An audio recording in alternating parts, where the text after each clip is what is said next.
இந்த செய்தியை வழங்குபவர்கள் Ravi colours. Kurti, tops, cotton pant, leggings, shawl, kids wears மற்றும் நைட்டிகள், பெண்கள் மற்றும் ஆண்களின் உள்ளாடைகளுக்கு என்றே ஒரு பிரத்யேக showroom. Ravi colours, Raja theatre signal அருகில், நேரு வீதி, புதுச்சேரி. வணக்கம். முக்கிய செய்திகள். புதுச்சேரி முத்தியால்பேட்டையில் வன்கொடுமையால் உயிரிழந்த சிறுமியின் பெற்றோர்களுக்கு அரசு சார்பில் நிதி உதவி. சட்டப்பேரவை வளாகத்தில் முதலமைச்சர் ரங்கசாமி வழங்கினார்.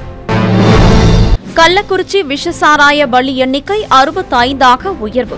புதுச்சேரி ஜிப்மர் மருத்துவமனையில் சிகிச்சை பெற்று வந்த மேலும் ஒருவர் உயிரிழப்பு. குருமாம்பேட்டில் உள்ள சாராய கடையை அகற்ற வேண்டும். 300க்கும் மேற்பட்ட வீடுகளில் பொதுமக்கள் கருப்பு கொடியேற்றி போராட்டம்.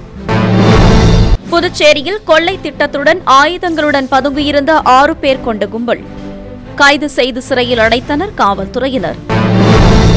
இனி விரிவான செய்திகள். புதுச்சேரி முத்தியால்பேட்டையில் வன்கொடுமையால் பாதிக்கப்பட்டு உயிரிழந்த சிறுமி ஆர்த்தியின் பெற்றோர்களிடம் அரசு சார்பில் வழங்கப்பட்ட நிதியை முதலமைச்சர் ரங்கசாமி வழங்கினார்.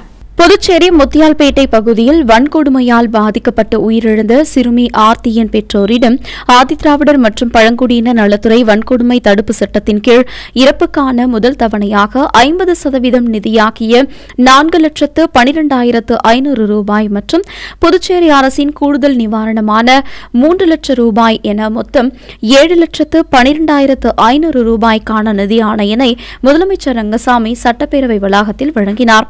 இது தவிர ஆதிதிராவிடர் நலம் மற்றும் பழங்குடியினர் நலத்துறை சார்பில் எதிர்பாராத விபத்தில் இறக்கும் குடும்பத்தினருக்கு இழப்பீடு வழங்கும் திட்டத்தின் கீழ் 10 லட்சம் ரூபாய் இழப்பீட்டுத் தொகையும், அதைத் தொடர்ந்து முதலமைச்சர் ஏற்கனவே அறிவித்தபடி முதலமைச்சரின் நிவாரண நிதியில் இருந்து 20 லட்சத்திற்கான காசோலையினையும் உயிரிழந்த சிறுமி ஆர்த்தியின் பெற்றோரிடம் முதலமைச்சர் ரங்கசாமி சட்டப்பேரவை வளாகத்தில் தனது அறையில் வழங்கினார். இந்நிகழ்ச்சியின் போது சட்டமன்ற உறுப்பினர் பிரகாஷ்குமார் உடனிருந்தார். கள்ளக்குறிச்சியில் விஷசாராயம் அருந்தி புதுச்சேரி ஜிப்மர் மருத்துவமனையில் சிகிச்சை பெற்று வந்த ஒருவர் சிகிச்சை பலனின்றி உயிரிழந்ததைத் தொடர்ந்து பலி எண்ணிக்கை 65ஆக உயர்ந்துள்ளது. கள்ளக்குறிச்சி கருணாபுரத்தில் கடந்த 19ஆம் தேதி கள்ளத்தனமாக விற்கப்பட்ட விஷசாராயத்தை அருந்தி 229 பேர் பாதிக்கப்பட்ட சம்பவம் நாடு முழுவதும் கடும் அதிர்வலைகளை ஏற்படுத்தியுள்ளது. இந்நிலையில் புதுச்சேரி ஜிப்மர் மருத்துவமனைக்கு மேல் சிகிச்சைக்காக கொண்டுவரப்பட்ட 20 பேரில் ஏற்கனவே 6 பேர் உயிரிழந்த நிலையில் 6 பேர் குணமடைந்து வீடு திரும்பினர். 8 பேர் தீவிர சிகிச்சை பெற்று வந்த நிலையில் கருணாபுரத்தை சேர்ந்த பெரியசாமி என்பவர் சிகிச்சை பலனின்றி உயிரிழந்தார். இதனைத் தொடர்ந்து புதுச்சேரி ஜிப்மரில் உயிரிழப்பு 7ஆகவும் ஆக மொத்தமாக பலி எண்ணிக்கை 65ஆக உயர்ந்துள்ளது. கள்ளக்குறிச்சி, சேலம், விழுப்புரம் மற்றும் புதுச்சேரி ஜிப்மர் மருத்துவமனை என அனைத்து மருத்துவமனைகளிலும் 35 பேர் சிகிச்சை பெற்று வருகின்றனர்.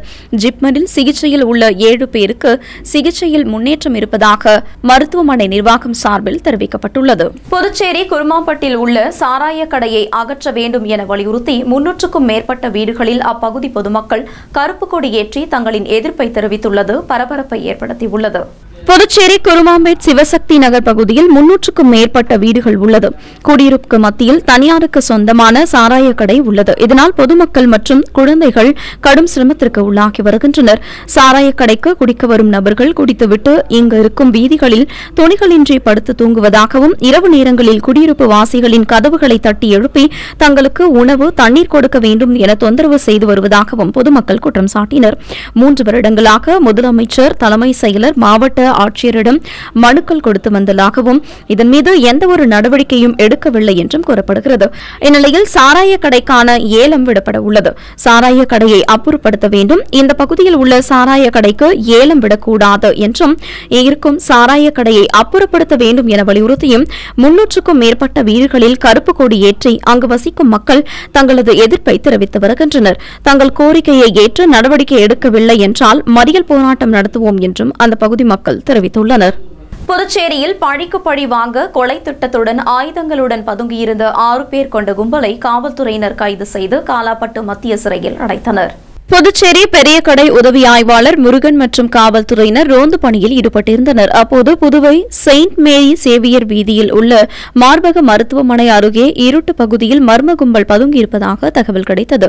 இதையடுத்து காவல்துறையினர் அங்கு சென்றபோது பதுங்கியிருந்த கும்பலை பிடிக்க முயன்றனர். அப்போது அந்த கும்பல் தப்பியோட முயன்றது. இதையடுத்து காவல்துறையினர் அவர்களை விரட்டி பிடித்தனர்.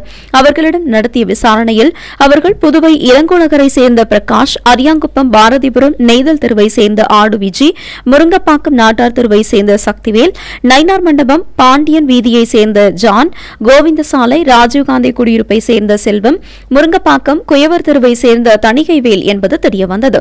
அவர்களிடமிருந்து கத்தி உள்ளிட்ட ஆயுதங்களையும் காவல்துறையினர் பறிமுதல் செய்தனர்.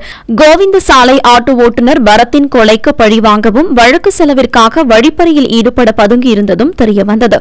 இதையடுத்து 6 பேரையும் கைது செய்த காவல்துறையினர் அவர்களை நீதிமன்றத்தில் ஆஜர்படுத்தி காலாப்பட்டு மத்திய சிறையில் அடைத்தனர். பால் உற்பத்தியாளர்கள் அனைவருக்கும் ஒரே மாதிரியான மானியம் வழங்க வேண்டும் என வலியுறுத்தி கரிக்கலாம்பாக்கம் கூட்டுறவு சங்கத்தினர் பால் பண்ணையை முற்றுகையிட்டு போராட்டத்தில் ஈடுபட்டனர். புதுவை அரசால் பால் உற்பத்தி செய்யும் உறுப்பினர்களுக்கு தீவன மானியம் வழங்கி கணக்கில் நேரடி பணம் செலுத்தும் முறையில் கடந்த 3 ஆண்டுகளாக 75% வழங்கப்பட்டது. இந்த ஆண்டு தீவன மானியம் பிற்படுத்தப்பட்டவர்களுக்கு 52% என குறைந்து மூட்டை ஒன்றிற்கு 565 ரூபாய் என குறைத்து வழங்குவதற்கு பட்டியல் சமர்ப்பித்துள்ளனர். மேலும் ஒவ்வொரு ஆண்டும் 3 தீவன மானியம் வழங்கப்படும். இந்த ஆண்டு 1 மாதம் மட்டும் என முடிவு செய்யப்பட்டுள்ளது. பாண்லே நிறுவனத்திற்கு 80% பிற்படுத்தப்பட்டவர்கள் பால் உற்பத்தி செய்யப்பட்டு பால் வழங்கி வருகிறோம். ஆனால் தாழ்த்தப்பட்ட சமுதாயம் 20% உற்பத்தியாளர்கள் மட்டுமே பால் உற்பத்தி செய்து வருகிறார்கள். தீவன மானியம் 75% மூட்டை ஒன்றிற்கு 1080 ரூபாய் வீதம் 2 மாதத்திற்கு மானியம் வழங்கப்பட வேண்டும் என அறிவுறுத்தப்பட்டுள்ளது. பால் உற்பத்தி செய்யப்படும் அனைவருக்கும் ஒரே அளவான மானியம் வழங்க வேண்டும் எனவும் மேலும் மானிய தொகையை உயர்த்தி வழங்க வேண்டும் போன்ற கோரிக்கைகளை முன்வைத்து கரிக்கலாம்பாக்கம் கூட்டுறவு பால் உற்பத்தியாளர்கள் சங்கம் சார்பில் சங்கத்தின் தலைவர் பலராமன் தலைமையில் கரிக்கலாம்பாக்கம் 4 முனை சந்திப்பில் பாண்லே பால் பண்ணையை முற்றுகையிட்டு போராட்டம் நடத்தினர். முதலமைச்சர் ரங்கசாமி அறிவித்தபடி 18,000 ரூபாய் சம்பளம் வழங்க வேண்டும் என வலியுறுத்தி கல்வித்துறை அலுவலகம் முன்பு மதிய உணவு சமைப்போர் சங்கத்தினர் கண்டன ஆர்ப்பாட்டத்தில் ஈடுபட்டனர். புதுச்சேரி அரசு பள்ளிகளில் மதிய உணவு சமைப்போர் சங்கம் சார்பில் கல்வித்துறை அலுவலகம் முன்பு கண்டன ஆர்ப்பாட்டம் நடைபெற்றது. ஆர்ப்பாட்டத்திற்கு சங்கத் தலைவர் விநாயக முருகன் தலைமை தாங்கினார். செயலாளர் சிவசங்கர் முன்னிலை வகித்தார். கௌரவ தலைவர் ஆனந்தராஜ், அரசு ஊழியர்கள் சம்மேளன கூட்டு இயக்க தலைவர் செல்வம், செயலாளர் முருகவேல், பொருளாளர் அருள்தாஸ் உள்ளிட்ட பலர் கலந்து கொண்டனர். ஆர்ப்பாட்டத்தில் கல்வித்துறையில் 18 முதல் 20 வருடங்களுக்கு மேலாக பணிபுரியும் மதிய உணவு சமைப்போரை பணி நிரந்தரம் செய்ய வேண்டும், முதலமைச்சர் அறிவிப்பின்படி மாதம் 18,000 ரூபாய் ஊதியம் வழங்க வேண்டும் என்பன உள்ளிட்ட பல்வேறு கோரிக்கைகளை வலியுறுத்தி ஆர்ப்பாட்டத்தில் ஈடுபட்டனர். புதுச்சேரி சென்டாக்கில் 10% EWS இடஒதுக்கீட்டை ரத்து செய்து 2024ஆம் கல்வியாண்டில் மாணவர் சேர்க்கை நடைபெற வேண்டும் என இந்திய கம்யூனிஸ்ட் கட்சி மாநில செயலாளர் சலீம் வலியுறுத்தியுள்ளார். புதுச்சேரி மாநில இந்திய கம்யூனிஸ்ட் கட்சி செயலாளர் சலீம் வெளியிட்டுள்ள அறிக்கையில் மத்திய அரசால் EWS எனப்படும் பொருளாதார ரீதியாக பின்தங்கிய உயர்சாதி சமூகத்தினருக்கான 10% இடஒதுக்கீடு சட்டம் கொண்டுவரப்பட்டது. இந்த சட்டம் சமூக நீதிக்கு எதிரானது என்று கடும் எதிர்ப்பு கிளம்பியது. மாநிலங்களை பொறுத்தவரை இந்த 10% EWS இடஒதுக்கீட்டுக்கு அமலாக்கத்தில் மாநில அரசுகளே தீர்மானிக்கலாம் என்று சட்டம் கூறுகிறது. அதன் அடிப்படையில் தமிழ்நாட்டில் EWS முறை அமலாக்கப்படவில்லை. இதனால் சமூக நீதி பாதுகாக்கப்பட்டிருக்கிறது. மொழி, பண்பாடு, கலாச்சாரம், சமூகம் ஆகிய அடிப்படையில் புதுச்சேரியும் தமிழ்நாட்டைப் போலத்தான் இருக்கிறது என்பது உலகறிந்த உண்மை. இந்த சூழலில் கடந்த 2022ஆம் ஆண்டு இந்தியா கூட்டணி மற்றும் சமூக அமைப்புகள் சார்பில் முதலமைச்சர் ரங்கசாமியிடம் EWS இடஒதுக்கீட்டை அமல்படுத்தக்கூடாது என மனு அளிக்கப்பட்டது. முதலமைச்சரும் இந்த நியாயத்தை ஒத்துக்கொண்டு அமைச்சரவைக் கூட்டத்தில் சாதகமான முடிவு எடுக்கப்படும் உறுதியளித்தார். இதே நிலையில் மதசார்பற்ற கட்சிகள் மற்றும் சமூக அமைப்புகள் சார்பில் மாபெரும் பேரணி மற்றும் தலைமை செயலக முற்றுகை போராட்டமும் நடந்தது. தற்போது 2024 கல்வியாண்டில் 10% EWS முறை நடைமுறைக்கு வருவதால் கலை, அறிவியல், வணிகம், பட்டப்படிப்புகளில் 8,000 பேர் விண்ணப்பித்துள்ளனர். ஆனால் 4,290 இடங்கள் மட்டும்தான் உள்ளது. இதில் 426 இடங்கள் EWS-க்கு சேர்கிறது. இதேபோல் பிடெக், BArch, சட்டப்படிப்பு, கால்நடை, BSc அக்ரி, மருத்துவ படிப்புகள் என அனைத்து படிப்புகளிலும் 10% EWS முறை அமலாகிறது. உண்மையிலேயே புதுச்சேரி சமூகத்தில் நலிவடைந்த முற்பட்ட வகுப்பினர் 2% கூட இருக்க வாய்ப்பில்லை. அரசும் இதற்கான தரவுகள் கண்டறிய எந்த முயற்சியும் எடுக்கவில்லை. இதனால் வருடா வருடம் மிகவும் பிற்படுத்தப்பட்ட சிறுபான்மை, மீனவ ஆகிய பிரிவுகளுக்கு கிடைக்க வேண்டிய நூற்றுக்கணக்கான இடங்கள் பறிபோகிறது.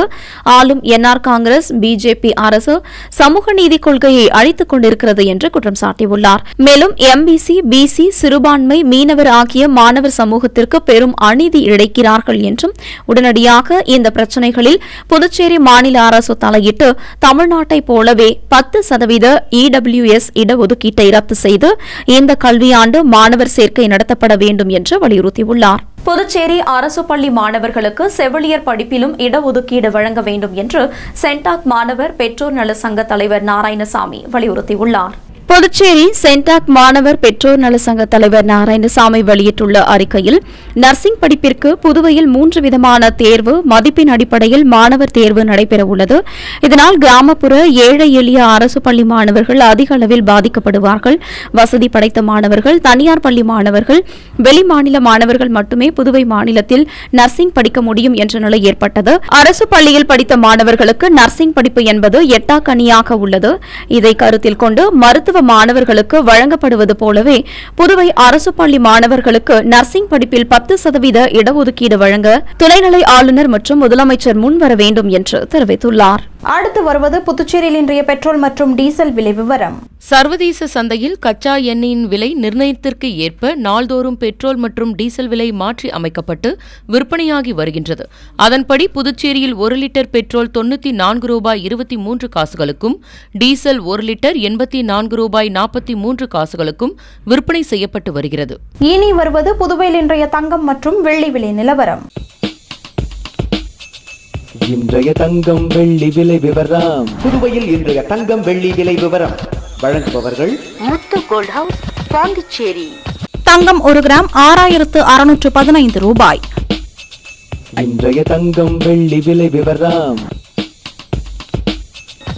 வெள்ளி 10 கிராம் 915 ரூபாய். இத்துடன் ஏஎம்என் செய்திகள் நிறைவடைந்தன. வணக்கம்.